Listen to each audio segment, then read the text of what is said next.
generally over the last many years, and also due to a direct impact of some of the conflicts which are happening at different geographies in the last 5 years, we see economies struggling, fuel prices going up, companies downsizing, and a lot of unemployment. The unemployment rates in most parts of the world are going up. So the popular understanding is there's a lot of good people around who are looking for jobs. But let me state a completely contradictory data. It's been shown and statistics reveal that most companies struggle to get leadership positions filled. There is a feeling that there is a serious lack of leadership talent in the market today. How can these two data coexist while unemployment rates are going up with a lot of good people around, but companies are struggling to find leadership talent? Look around you. Companies are struggling to fill leadership positions. Executive search firms are working overtime and talking to the same talents again and again. Roles which are open in companies are taking months and months to fill up. And in many countries, it takes over 6 months to a year to get a good leadership talent. So, what's happening? Let me say something uncomfortable. While there are a lot of people around with experience, but experience today is not unique. Experience is commonplace. You will find lots and lots of people with 15 to 20 years of experience. Titles are no proof of talent. They're not.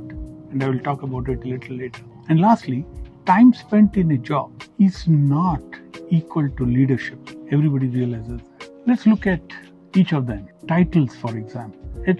I don't know whether you noticed that over the last decade or more, people are getting promoted quite quickly and easily. You have people moving from senior manager to general managers to directors to vice president to senior vice presidents quite smoothly, quite easily. It's become so commonplace.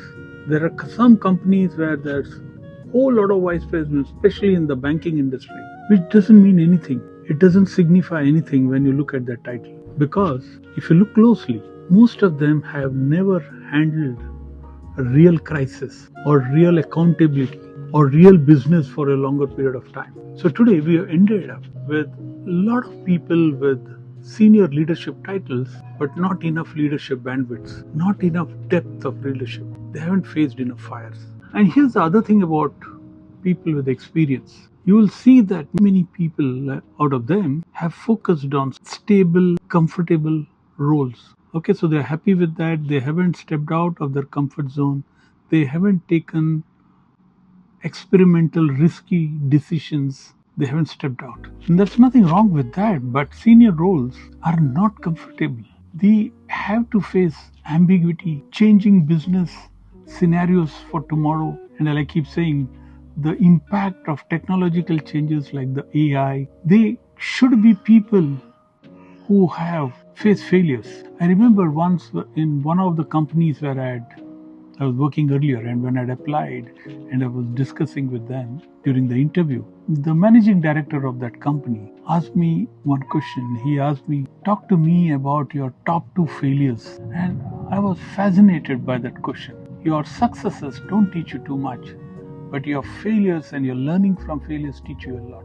So to me, just pure experience doesn't mean anything, but have you faced fire? That's very important. All of you must have heard about the story of this UK commando selections, where if you have never failed, they don't select you. One of the basic gate or the criteria is you should have been in a situation where you failed, because only when you fail you learn how to navigate such situations. The next one is about being experts in a certain domain. I come across many times people recommending someone who's an expert in, say, finance or technology or marketing. An expert in a particular domain does not qualify you naturally. For leadership roles need much more.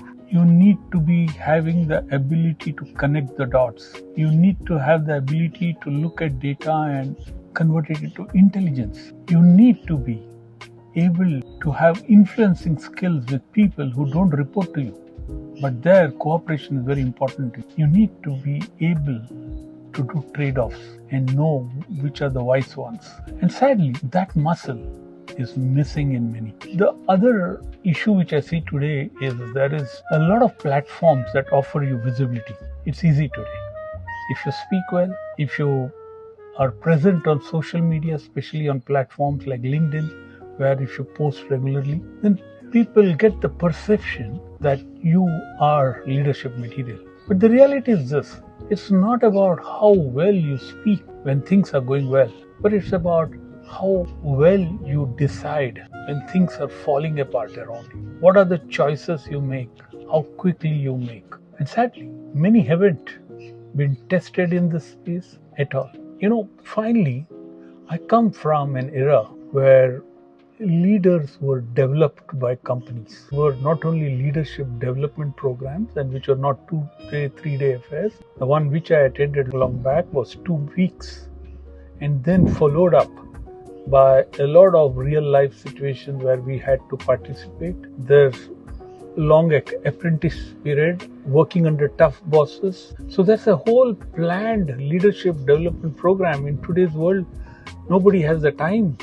And of course, it's cost. So it doesn't happen so much. Today, you want to hire ready-made managers, ready-made leaders, but no one wants to create them. So we are all fishing in a pool that's empty. In summary, it's not a question of not having enough talent. Okay, like the unemployment data shows, there's a lot of people available. But it's about finding those who can stay strong when things are failing, who can think clearly and decide under pressure and take ownership for what it matters. These are the kind of people companies are looking for. So if you're somebody in your 20s to 30s, my advice is don't try and grow into roles for titles, for experience. Start taking leadership. It doesn't matter which role you are in. Take ownership, solve problems, make an impact, be relevant. You don't have to wait till somebody gives you a leadership title. Start behaving like a leader. The ones who grow are not necessarily the most experienced, but are those who already behave like they are leaders. They take ownership. They accept failures and work on it. Learn. The market is not short of talent, but it is short of people with courage, ownership, and leadership. So till the next time, stay unstoppable.